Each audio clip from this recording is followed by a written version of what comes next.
ஆறுமுக கடவுளாம் முருகப்பெருமான் சூரபத்மனை வதம் செய்வதற்காக சக்தி தேவியாம் பார்வதி தேவியினுடைய அருள் பெற்று அவருடைய பார்வதி தேவியினுடைய ஒட்டுமொத்த அருளையும் வேலாக சக்தி வேலாக பெற்றுக்கொண்டு போர்க்களத்திற்கு வருகிறார். இந்த சிறு பாலனுடன் தான் மோதுவதா, சின்னஞ்சிறு குழந்தையுடன் தான் மோதுவதா என்று சொல்லி பத்மாசுரன் அவருடைய கல் மனதிலும் ஒரு ஈர எண்ணம் இருக்கிறது. ஈர நெஞ்சம் கொண்டவனாக இந்த சின்னஞ்சிறியவனுடன் நான் போரிட்டால் அது எனக்கு அவமானம், நான் போரிட மாட்டேன் என்று சொல்லி அவன் வீர மகேந்திரபுரி என்று கடலிலே ஒரு பெரிய மாளிகையை உருவாக்கி கொண்டு அதற்குள் அவன் இருக்கிறான். அவனை நோக்கி அவர் போகிறார். அங்கே வீர மகேந்திரபுரியிலே சூரபத்மனை அவர் அழிக்கிறார். இது ஒரு செய்தி. அவர் அழிப்பதற்கு முன்பாக வீரபாகு அவருடைய படைத்தலைவனாம் வீரபாகுவை அவர் தூதாக அனுப்புகிறார். தூதாக சென்ற வீரபாகு பல்வேறு செய்திகளையும் முருகப்பெருமானினுடைய அருமை பெருமையையும் எடுத்து கூறி, போரிட வேண்டாம், நீ பணிந்து விடு, தேவர்களை எல்லாம் நீ விடுவித்து விடு என்று கேட்கிறார். அதற்கெல்லாம் அவன் ஒப்புக்கொள்ளவில்லை. ஏன் என்று சொன்னால் அவன் மனதிலே அகங்காரம் குடிகொண்டிருக்கிறது. இந்த நேரத்திலே இதற்கு முன்பாக இந்த வீர மகேந்திரபுரியை முருகப்பெருமான் சென்று அடைய வேண்டும் என்று சொன்னால் அதற்கு முன்பாக யானை தலையுடைய அசுரனையும் ஆட்டுத்தலையுடைய அந்த அசுர பெண்ணையும் அவன் அழிப்பதற்காக இந்த பல போர்களை நடத்துகிறான். அவர்கள் மிகவும் ஆற்றல் கொண்டவர்களாக இருக்கிறார்கள். அந்த ஆற்றல் கொண்டவர்களினுடைய அம்பும் வேலும் முருகப்பெருமானினுடைய பாதங்களில், வீரபாகுவினுடைய பாதங்களில் சரணடைகின்றன. அவர்களால் இந்த முருகப்பெருமானை ஒன்றும் செய்ய முடியவில்லை. அவர்கள் இறுதி போரிலே அவர்கள் எல்லாம் மாய்ந்து போகிறார்கள். அதற்கு பின்னால் வீர மகேந்திரபுரியை முருகப்பெருமான் சென்றடைகிறார். சென்றடைந்ததும் முருகப்பெருமான் நேரடியாக அவரோடு போரிடாமல் வீரபாகுவை தூதாக அனுப்புகிறார். படைத்தலைவன் தூதாக அனுப்பிவிட்டு அங்கிருந்து அவர் வீரபாகுவின் மூலமாக சொல்லுகிறார், பணிந்து விடு என்று கட்டளையிடுகிறார். ஆனால் அவன் ஏற்றுக்கொள்வதாக இல்லை. இறுதியாக இருவருக்கும் போர் நடக்கிறது. அந்த போரிலே இவன் பல்வேறு தோற்றங்களை மாற்றிக்கொண்டே இருக்கிறார். அப்படி மாற்றிக்கொண்டே இருக்கிற போது இவர் தொடர்ந்து போராடி கொண்டிருக்கிறார். அவன் நெருப்பாக வந்தால் இவர் மழையாக வருகிறார். அவன் மலையாக இருந்தால் இவர் வேலாக வருகிறார். இப்படி அவன் தோற்றங்களை மாற்றி மாற்றி மாயாஜாலம் காட்டுகிறார். இறுதியாக வீர மகேந்திரபுரியிலே அவன் ஒரு மாமரமாக நிற்கிறான். இலை தலைகளை அசைத்து அவன் கடுமையாக போர் செய்கிறான். அப்படி போர் செய்கிற போது அவன் தொடர்ந்து போரிட்டுக் கொண்டே இருக்கிறான். அவனுக்கு தன்னுடைய விஸ்வரூபத்தை காட்டுகிறார். முருகப்பெருமான் விண்ணுக்கும் மண்ணுக்குமாக எழுந்து விஸ்வரூபத்தை காட்டுகிறார். அந்த பெரும் தோற்றத்தை கண்டவன் அவனுடைய ஆணவம் அழிந்து அவன் முருகப்பெருமானிடத்திலே மன்னிப்பு கேட்கிறான். தான் செய்ததெல்லாம் தவறு என்று சொல்லுகிறான். மறுபடியும் தன்னுடைய விஸ்வரூபத்தை குறைத்துக் கொண்டவுடன், சாதாரண தோற்றம் வந்தவுடன் அவனுடைய ஆணவம் மறுபடியும் எழுந்து விடுகிறது. உடனே அவன் மாமரமாக என்று அசைத்து போரிடுகிறான். அப்படி போரிடுகிற போது முருகப்பெருமான் தன்னுடைய சக்தி வேலை எடுத்து அந்த மாமரத்தை இரண்டு கூறாக பிரிக்கிறார். இரண்டு கூறாக பிரித்து ஒன்றை மயிலாக தன்னுடைய வாகனமாக மாற்றிக்கொள்கிறார், ஒன்றை சேவர் கொடியாக மாற்றிக்கொள்கிறார். பகைவனாக இருந்தால் கூட அந்த பகைவனுக்கும் அருள் புரிகிற அருமையான நெஞ்சம் கொண்டவர் தான் முருகப்பெருமான் என்பதை இந்த புராண நிகழ்வு நமக்கு சொல்லுகிறது. இப்படித்தான் இந்த நிகழ்வை இங்கே நடத்தி காட்ட இருக்கிறார்கள். இந்த நிகழ்வு ஆண்டுதோறும் திண்டல் மலையிலே வேலாயுத சுவாமி திருக்கோயிலிலே மிகவும் சிறப்பாக ஒரு உண்மையாக நடப்பது போலவே நடக்கிறார்கள். இதற்காக சஷ்டி விரதம் இருந்து 6 நாட்கள் அவர்கள் தொடர்ந்து, இது இன்றைக்கு 6ஆம் நாள், இன்றைக்கு போர்க்களம் காணுகிற நாள், 5 நாட்கள் தொடர்ந்து அவர்கள் விரதத்திலே இருந்து இன்றைக்கு 6வது நாள் போர்க்களத்தை காண்பதற்காக ஈரோட்டில் இருக்கக்கூடிய மக்கள் அனைவரும் ஒன்று கூடியிருக்கிறார்கள். ஏறத்தாழ ஒரு 5000த்திற்கும் மேற்பட்ட பக்தர்கள் இங்கே கூடியிருக்கிறார்கள். இன்னமும் சிறிது நேரத்தில் அரோகரா அரோகரா என்ற முழக்கம் வரும். அது எப்படி என்று சொன்னால், திருச்செந்தூரிலே கடலிலே ஏற்படக்கூடிய முழக்கம் போல, கடலிலே எழக்கூடிய அலை அரோகரா அரோகரா என்று சொல்லுவது போல இவர்களுடைய கடல் அலையென திரண்டிருக்கக்கூடிய இந்த மக்கள் அரோகரா அரோகரா என்று முழக்கமிடுகிறார்கள். அப்படி முழக்கமிட அங்கே அசுரர்கள் வதம் செய்யப்பட இருக்கிறார்கள். அந்த காட்சிகளை எல்லாம் நாம் தொடர்ந்து பார்க்க போகிறோம். திருச்செந்தூரிலே மாயனாக இருந்த அந்த அரக்கன் பத்மாசுரன் கடலாக இன்றைக்கும் இருப்பதாக சொல்லுகிறார்கள். இறைவன் அவருக்கு அருள் கொடுத்தார், நீ கடலாக இருந்து கொள் இந்த உலகத்திலே என்று சொன்னார். அதனால் திருச்செந்தூரிலே கடலாக இருக்கிறான். அந்த கடலாக இருக்கிறவன் வழிபடுவதற்காக சிவபெருமானை வழிபடுவதற்காக அசுரரை அழித்ததற்கு பின்னால் முருகப்பெருமான் அங்கே ஒரு சிவன் கோயிலை தோற்றுவிக்கிறார். அதுதான் திருச்செந்தூரிலே இருக்கக்கூடிய சிவன் கோயில். இப்படி இந்த புராணம் அருமையான செய்தியை சொல்லுகிறது. என்ன சொல்லுகிறது என்று சொன்னால், தொடர்ந்து மக்கள் ஆணவத்திலிருந்து மீள வேண்டும். ஆணவம், கண்மம், மாயை போன்ற தீய குணங்களில் இருந்து விடுபட்டு இறைவனினுடைய அருளை பெற வேண்டும் என்பதுதான் இந்த அருமையான நிகழ்வினுடைய ஒட்டுமொத்த பொருள். அதுதான் இங்கே இப்போது நிகழ இருக்கிறது. இது கந்தர் சஷ்டி கவசம் என்ற ஒரு அருமையான நூல் இருக்கிறது. கந்தர் அனுபூதி என்ற ஒரு அருமையான நூல் இருக்கிறது. திருப்புகழ் என்ற அருமையான நூல் இருக்கிறது. திருப்புகழ்ல ஆறுமுகம் ஆன பொருள் நீ அருளல் வேண்டும், ஆதி அருணாச்சலம் அமர்ந்த பெருமாளேனர். அந்த ஆறுமுகம் ஆன பொருள் தான் இப்போது நான் சொன்னது.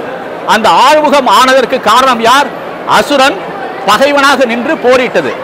அதுதான் இன்றைக்கு புராணமாக நாம் செய்தியை சொல்லுகிறோம். திருப்புகழ் படிக்க வேண்டும். அதுபோல இந்த நூல்கள் எல்லாம் படித்தால்தான் நம்முடைய மனதிலே இருக்கக்கூடிய ஆணவம் நீங்கும், தமிழினுடைய பெருமை ஓங்கும், தமிழினுடைய சிறப்பை புரிந்து கொள்ள முடியும், பக்தி மார்க்கத்திலே நாம் திளைக்க முடியும். இது எல்லாம் நாம் படிக்கிற போது, கந்த புராணத்தை படிக்கிற போது இந்த செய்திகளை எல்லாம் நாம் உள்வாங்கிக் கொள்ள முடியும். இவையெல்லாம் தான் இந்த நிகழ்வு தான் இங்கே இப்போது தொடங்க இருக்கிறது.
தொடர்ந்து விரதம் இருந்து உணவு உண்ணாமல் பால் பழம் மட்டுமே சாப்பிட்டு கந்தர் சஷ்டி நோன்பிருந்து இன்றைக்கு முருகப்பெருமானினுடைய போர்க்கோலத்திலே அவர் தீமையை அழித்து நன்மை புரிகிற அற்புத காட்சியை கண்டதற்கு பின்னால் தான் நான் உணவு உட்கொள்வேன் என்று பக்தர்கள் எல்லாம், இந்த உலகம் இருக்கக்கூடிய பக்தர்கள் எல்லாம் ஒன்று திரண்டு அதற்காக இந்த நிகழ்வை பார்ப்பதற்காக திண்டல் மலையிலே ஈரோட்டை சார்ந்த மக்கள் எல்லாம் கூடியிருக்கிற காட்சியை நாம் பார்த்துக் கொண்டிருக்கிறோம். எங்கு நோக்கினும் தலைகள் தலைகள் தலைகள், எங்கு பார்க்கினும் கடல் அலையென, திருச்செந்தூரின் கடல் அலையென மக்கள் திரண்டிருக்கிற காட்சியை நாம் பார்த்துக் கொண்டிருக்கிறோம். முருகப்பெருமான் மிக அருமையான அலங்காரத்திலே இங்கே வேலாயுத சுவாமி திருக்கோயிலே இருந்து வேலை ஆயுதமாக கொண்டு, எல்லா ஆயுதமும் கொல்லும், ஆனால் இந்த ஆயுதம் தான் காக்கும் ஆயுதம், அச்சுறுத்தும் ஆனால் கொல்லாது என்ற அடிப்படையிலே இந்த வேலாயுத பெருமான் திண்டல் மலையிலே இருந்து கீழே இறங்கி வருகிற காட்சியை நாம் பார்த்துக் கொண்டிருக்கிறோம். முருகப்பெருமானை சப்பரத்திலே கொண்டு வந்து இங்கே வேல் தாங்கிய உருவத்தோடு இருக்கக்கூடிய முருகப்பெருமான் இப்போது இங்கே போரிடுவதற்காக ஓர் போர் வீரராக வருகை புரிந்திருக்கிற திருக்காட்சியை நாம் பார்த்துக் கொண்டிருக்கிறோம்.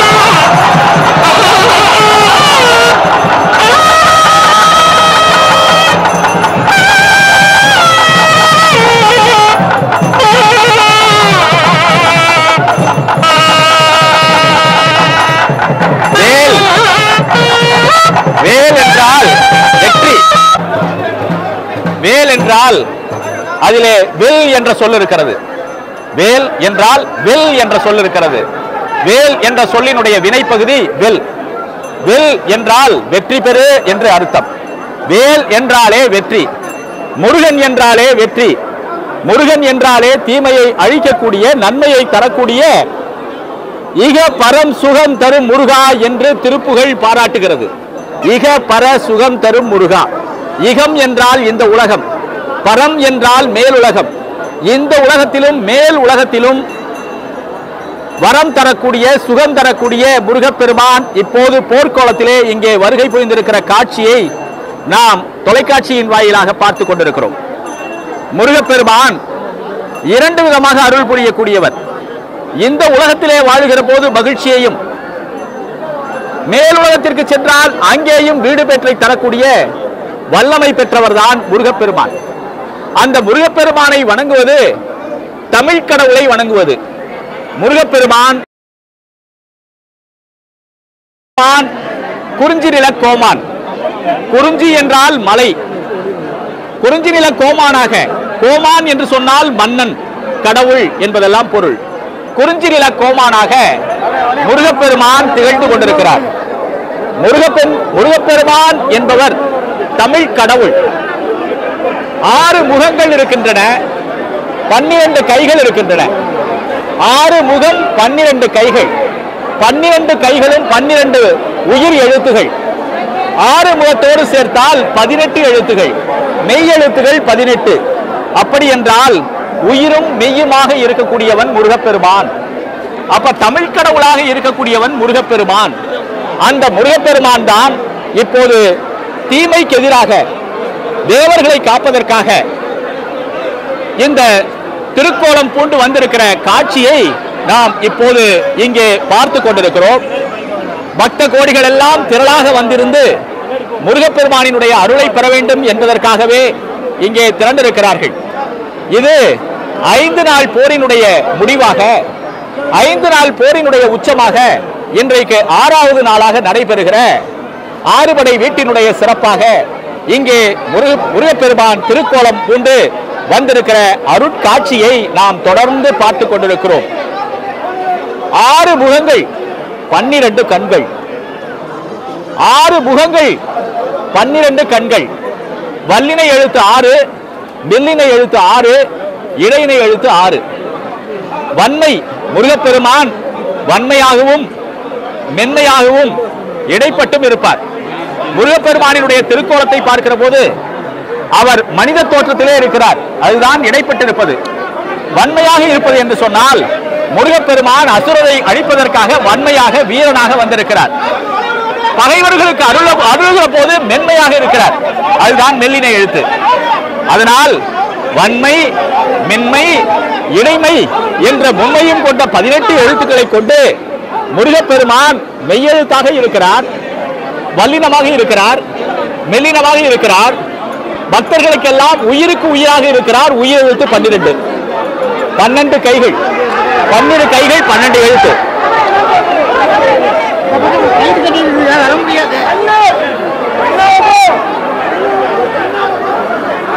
உள்ள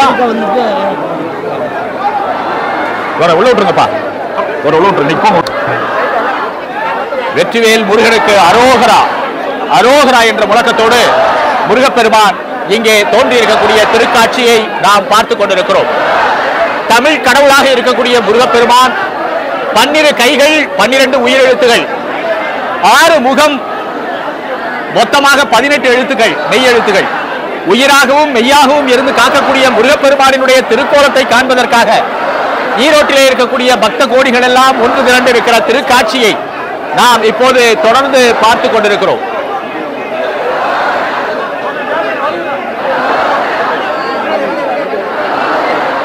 ஈரோட்டிலே நேரத்திற்கு முன்புதான் இங்கே பெய்யும் மழை என்ற அளவிலே நன்றாக மழை பொழிந்து குழுமையோடு இருக்கிற திருக்காட்சியை நாம் பார்த்துக் கொண்டிருக்கிறோம்.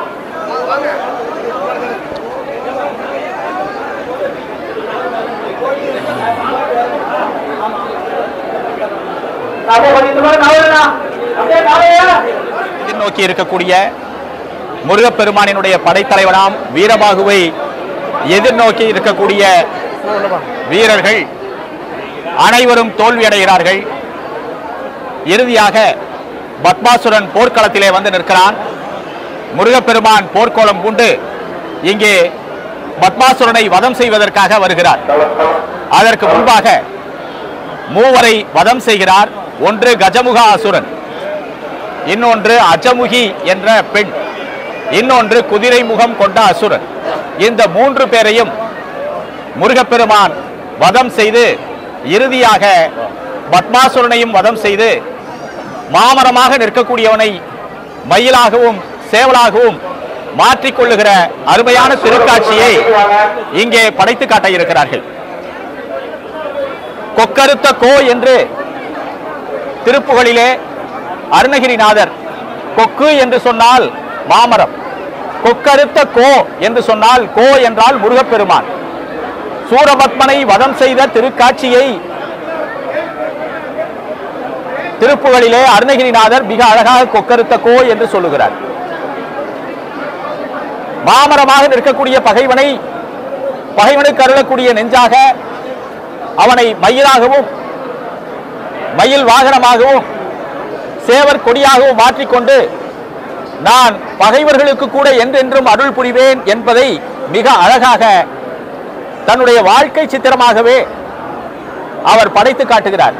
அதைத்தான் திண்டல் மலையிலே வேலாயுத சுவாமி திருக்கோயிலிலே ஆண்டுதோறும் இந்த நிகழ்வு நடந்து கொண்டிருக்கிறது. திண்டல் மலை என்பதற்கு அகராதிகள் பல்வேறு பொருளை சொல்லுகின்றன. இது திண்டல் மலை, திண்டு போல் இருக்கிற மலை, திண்டு ஆனால் திண்டு அல்ல, திண்டு அல் மலை, அதுதான் திண்டல் மலை என்று ஒரு விளக்கம் தருகிறார்கள். திண்டிவனம் என்று சொல்லுகிறார்கள். திண்டிவனம் என்று சொன்னால் திண்டி என்றால் புளிய மரம், வனம் என்றால் புளிய மரங்கள் நிறைந்த இடம். இப்போதும் கூட ஊர் இருக்கிறது திண்டிவனம் என்று. இது திண்டல் மலை என்று சொன்னால் இந்த திண்டல் மலை பகுதியிலே சில ஆண்டுகளுக்கு முன்பாக நிறைய புளிய மரங்கள் இருந்தன. அதனால் இது திண்டல் மலை என்று பெயர் பெற்றது என்று சொல்லுகிறார்கள். இப்படி அகராதியும் பண்டைய செய்திகளும் இந்த திண்டல் மலையை பற்றிய குறிப்புகளை தாங்கி நிற்கின்றன. இந்த திண்டு அல் மலை, திண்டு போல காட்சி தந்தாலும் திண்டு அல்லது அது ஒரு மலை என்று குறிப்பிடுகிறது. மலையில் சிறியது குன்று, ஆனால் இது குன்றாக இருந்தாலும் முருகப்பெருமானை தாங்கி நிற்பதனால் இது மலை என்று பெயர் பெற்றிருக்கிறது. அதனால்தான் இதனை திண்டல் மலை என்று சொல்லுகிறோம். திண்டல் மலையிலே கோயில் கொண்டிருக்கக்கூடிய மூலவராகிய முருகப்பெருமான் வேலாயுத சுவாமியாக இங்கே இருக்கிறார். வேலாயுத சுவாமி தான் மலையிலே இருந்து இறங்கி வந்திருக்கிறார் பத்மாசுரனை வதம் செய்வதற்காக.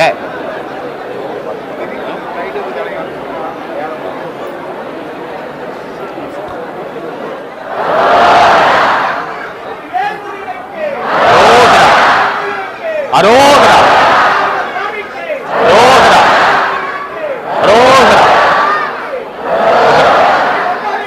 அரோகரா அரோகரா அரோகரா அரோகரா அரோகரா அரோகரா அரோகரா அரோகரா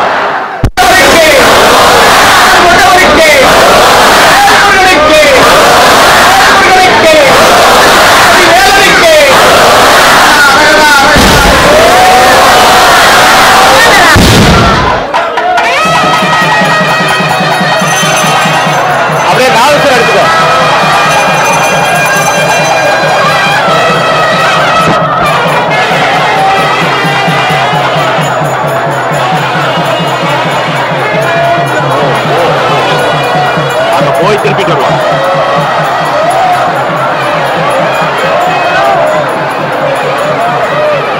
அங்க போய் திருப்பிட்டு வருவாங்கப்பா.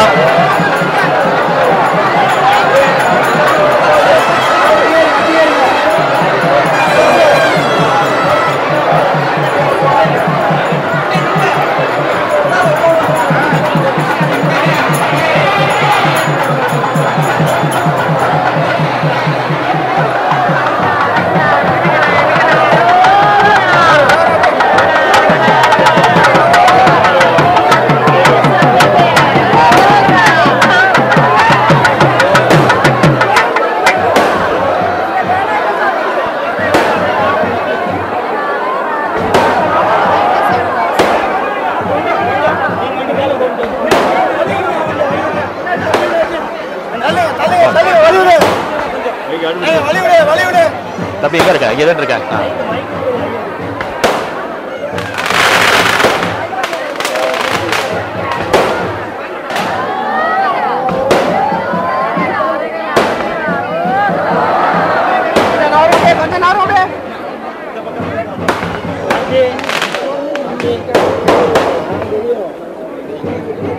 கொஞ்சம் அகலப்படுத்திக்கலாமா?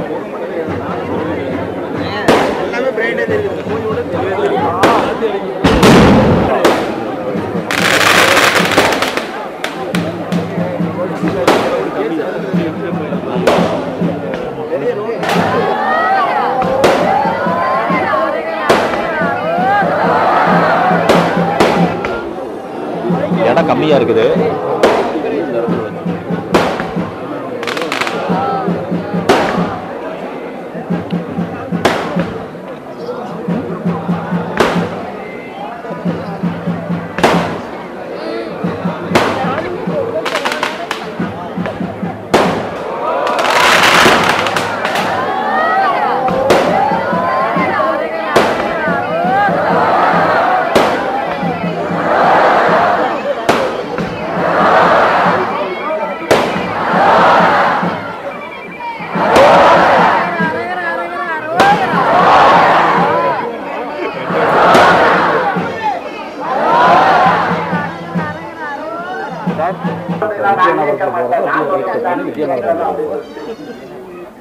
கோள்களை எல்லாம் பணியாக ஆக்கிவிட்டது. பெரிய ரத்தனசி மாதம்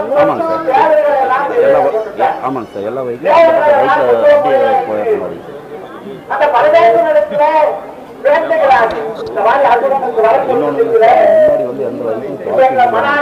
வந்திருக்காங்களே, இதுக்கு ஒரு உபாயமானது வேணும், அதுக்கு ஒரு மருந்தானது வேணும்.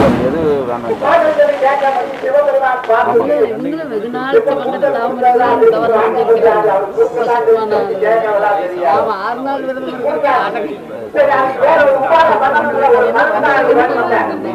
அதற்குத்தான் முருகப்பெருமானை அவதாரம் பண்ணுகிறார்.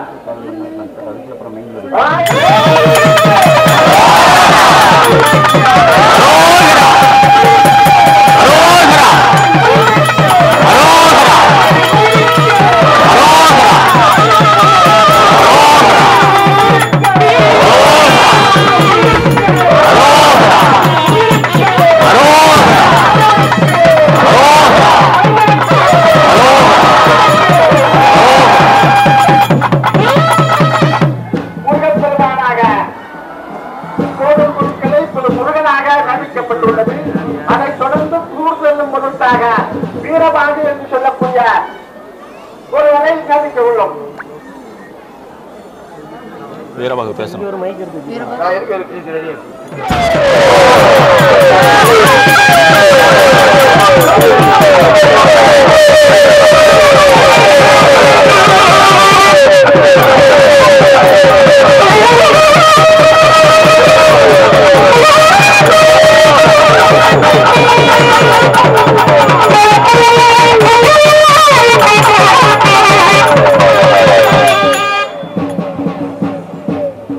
முருகப்பெருமானுடைய கருணையிலான வீரபாக தேவனுக்கு சென்று சூழலுடைய பெருமைகள் எல்லாம் சொல்லி பணிந்து விடு முருகன் சமயத்திற்காக அறிந்து விடுவாய்.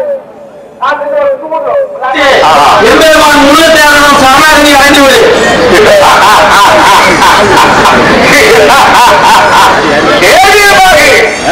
அதாவது மாயிக்கும் காசி பிரிச்சுக்கிறது சோபத்மாகும் பல்லவச்சாரியாகும். ஆனால் யார் செய்து கொண்டிருக்கிறாரா? சோதமாக வந்திருக்கிறாய். உன்னையே மாட்டு வைத்திருப்பேன், கொண்டு வைத்திருப்பேன். பொதுவாக சட்டவரை நான் எப்படிப்பட்டவன்? அது சாராத வளர்ச்சி மாற்றவன். அனைத்து தேர்தல் நிறைவேற்றி அனைவரும் அடிமையாகி நானே பலமாக உபயோகிக்கிறேன். என்னை பார்த்து தேர்தல் தெரிவித்துக் கொள்கிறாயா? ஒருபோது முடியாது. ஒருவே ஒரு ரத்தமுள்ளவர் தேர்தல் சிறைப்பட்ட முடியாது. உயிராக ஓடி வளர்த்துக் கொள்வோம். இதுதான் இறுதியான முடிவா? இதுதான் இறுதியான முடிவா? ஒரு முடியாது முடியாது இறுதியான முடிவு. ஒரு சந்திப்போம் சந்திப்போம்.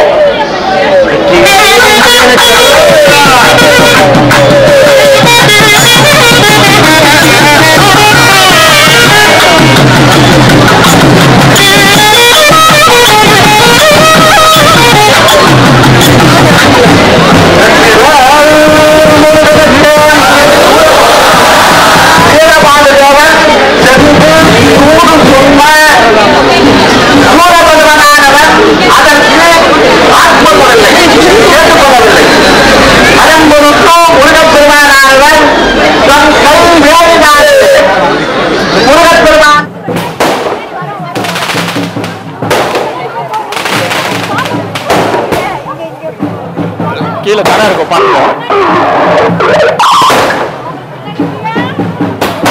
ஆஹா நமக்கு கூட்டிட்டு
முருகப்பெருமான் இங்கே வேலெடுத்து வருகிற திருக்காட்சியை நாம் இப்போது காண இருக்கிறோம்.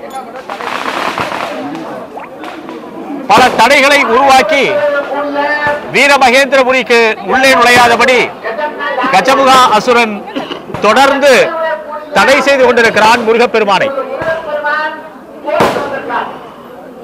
எதிர்க்கிற கஜமுகா அசுரனை முருகப்பெருமான் தன்னுடைய வேளாலே அவனுடைய தலையை கொய்கிற காட்சியை இப்போது நாம் காண இருக்கிறோம்.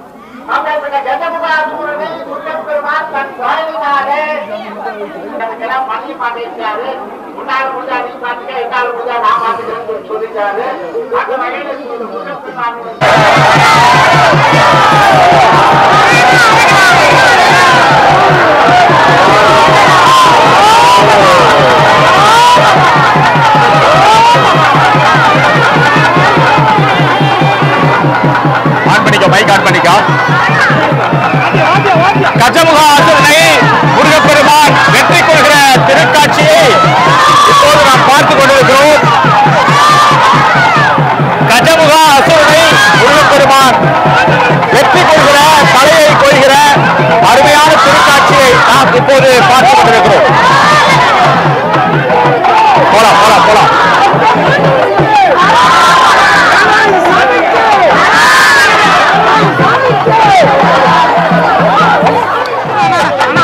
கொஞ்சம் அப்படியே பின்னாடி போங்க, கொஞ்சம் பின்னாடி போங்க அப்படியே.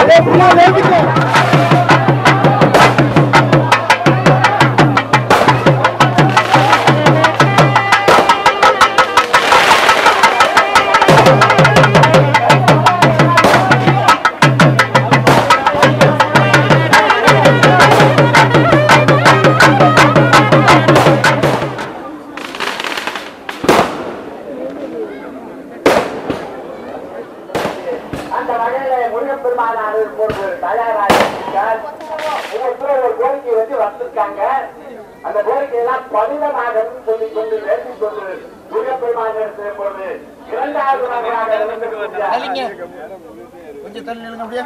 ரிமூவ் பண்ணிக்க. அதே மாதிரி கார்த்தி கட் பண்ணிக்கங்க எடுத்து.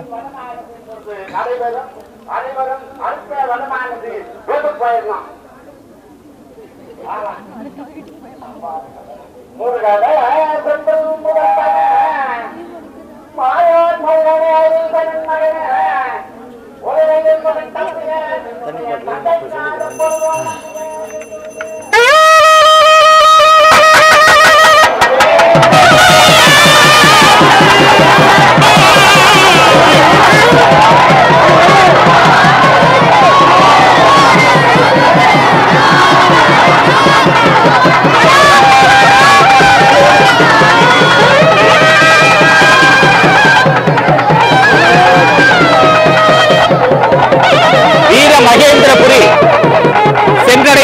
முன்பாக பல தடைகளை கடந்து முருகப்பெருமான் செல்கின்றார். அப்போது சூரபத்மனினுடைய தங்கையாகிய அஜமுகி எதிர்கொள்கிறார். அவரை போரிலே வெற்றி கொள்கிறார்.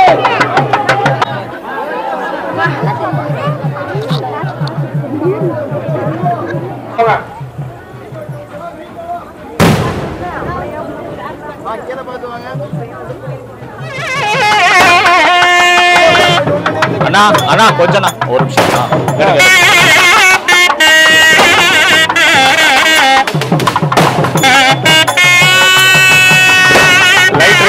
லைட் இருக்கா இல்லையா?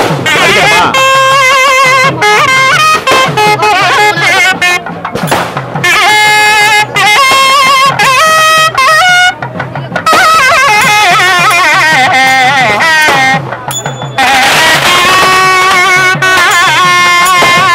அவன்கிட்ட பேச அப்படியே மேல பேச.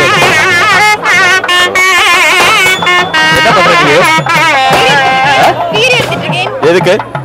நாங்களே எங்க ஃப்ரெண்ட்ஸ்க்கு எங்க ஃபேமிலிக்குலாம். ஓ சரி சரி. ஷார்ட்ஸ் எடுக்கிறேன்.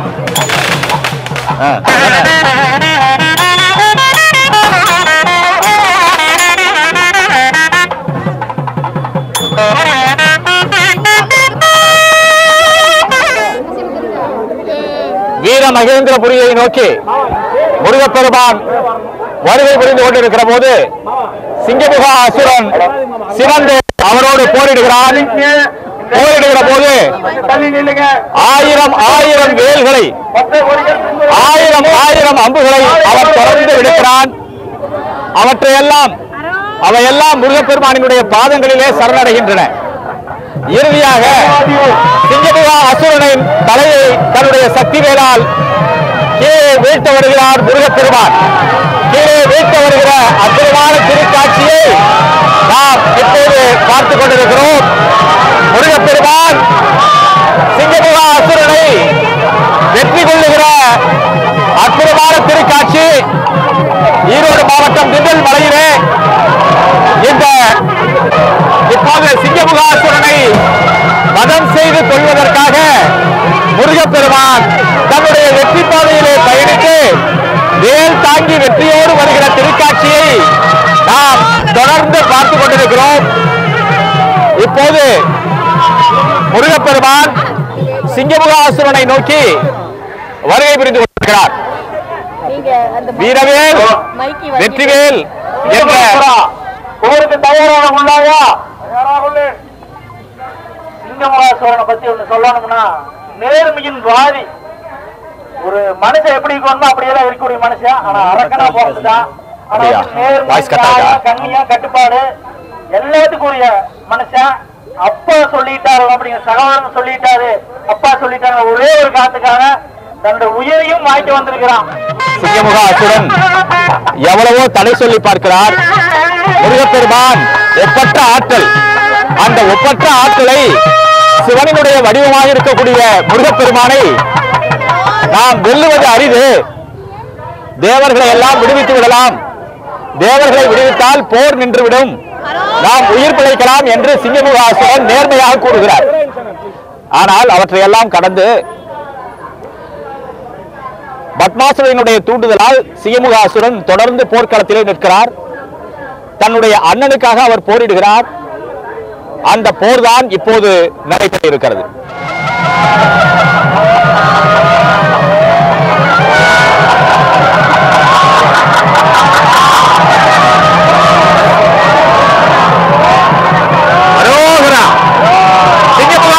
முருகப்பெருமான் வெற்றி கொள்கிற திருக்காட்சியை நாம் பார்த்துக் கொண்டிருக்கிறோம். நேர்மையின் வடிவாக இருந்த சிங்கமுக அசுரன் அன்னைக்காக தன்னுடைய இன்னுயிரை ஈகிற காட்சியை தான் இப்போது நாம் பார்த்துக் கொண்டிருக்கிறோம்.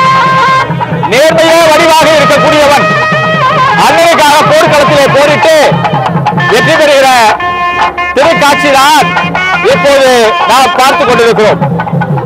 இந்த சிங்கமுக அசுரன் தான் தாயார் பார்வதி தேவிக்கு சிங்க வாகனமாக மாறியிருக்கிறார்.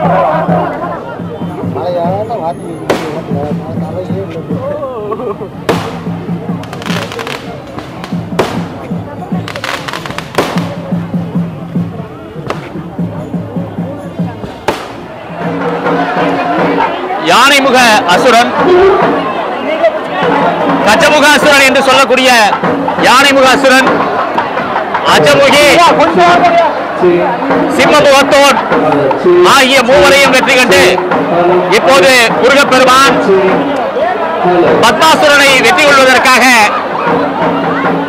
வீரமகேந்திரபுரிக்கு வருகை புரிந்திருக்கிறார். இந்த வீரமகேந்திரபுரி என்பது கடலின் நடுவே தன் பாதுகாப்புக்காக, தன் சகல வசதிகளுக்காக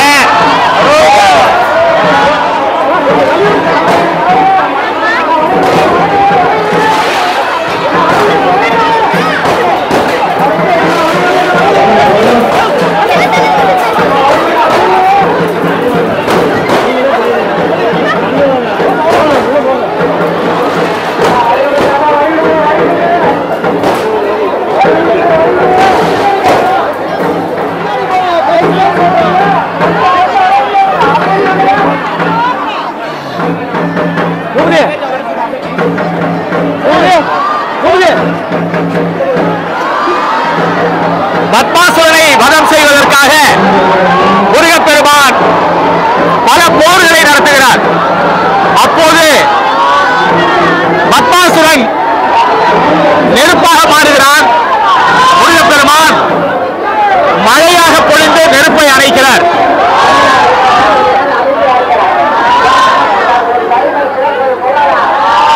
முருகப்பெருமான் போருக்கு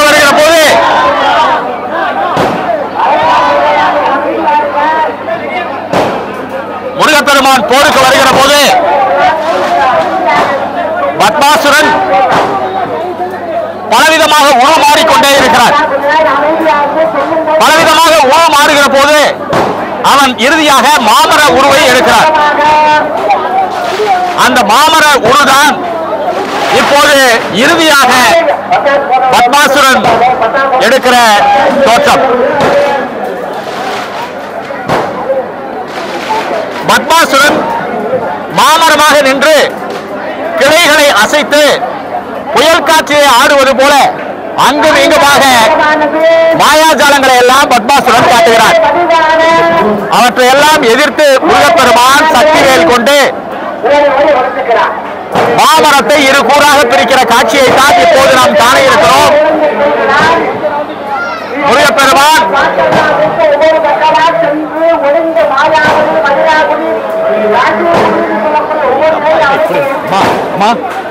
கொஞ்சம் இப்படி போங்க, உள்ள போங்கம்மா, உள்ள போங்க, கொஞ்சம் இங்க இருந்தாலும் தெரியும், உயரத்துல இருக்கு.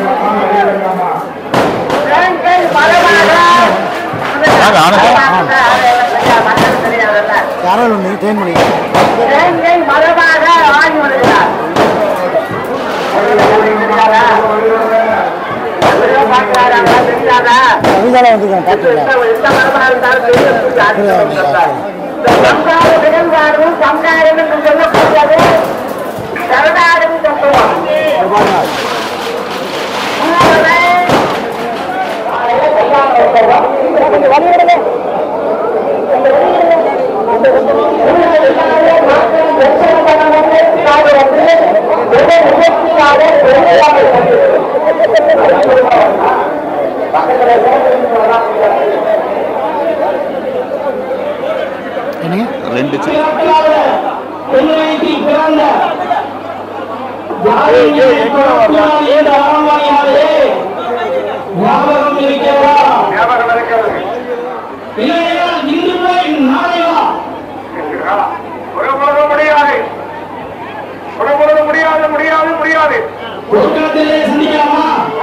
சந்திப்போம். வீரவர்தான் வீரவர்தான் சந்திப்போம்.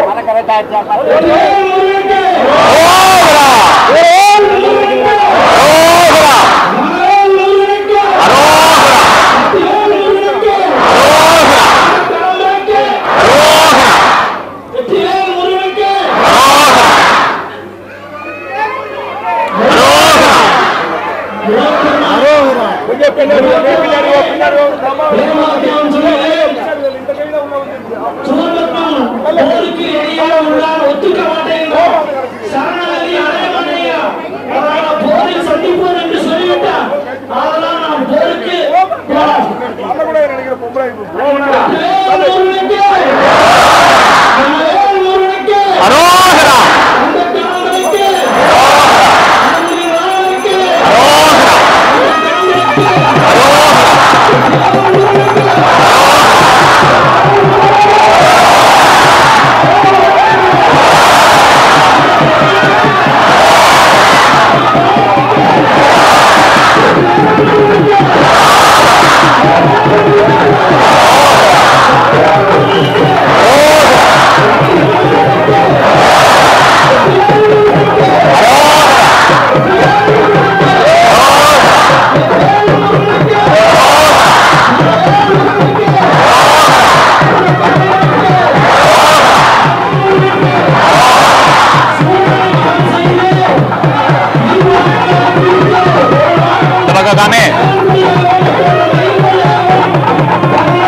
கொண்டிருக்கிறோம்.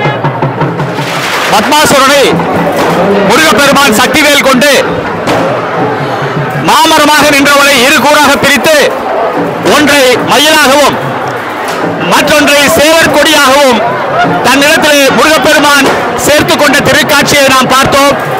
நாளை முருகப்பெருமானுக்கு பெண் பரிசு தரப்படுகிறது.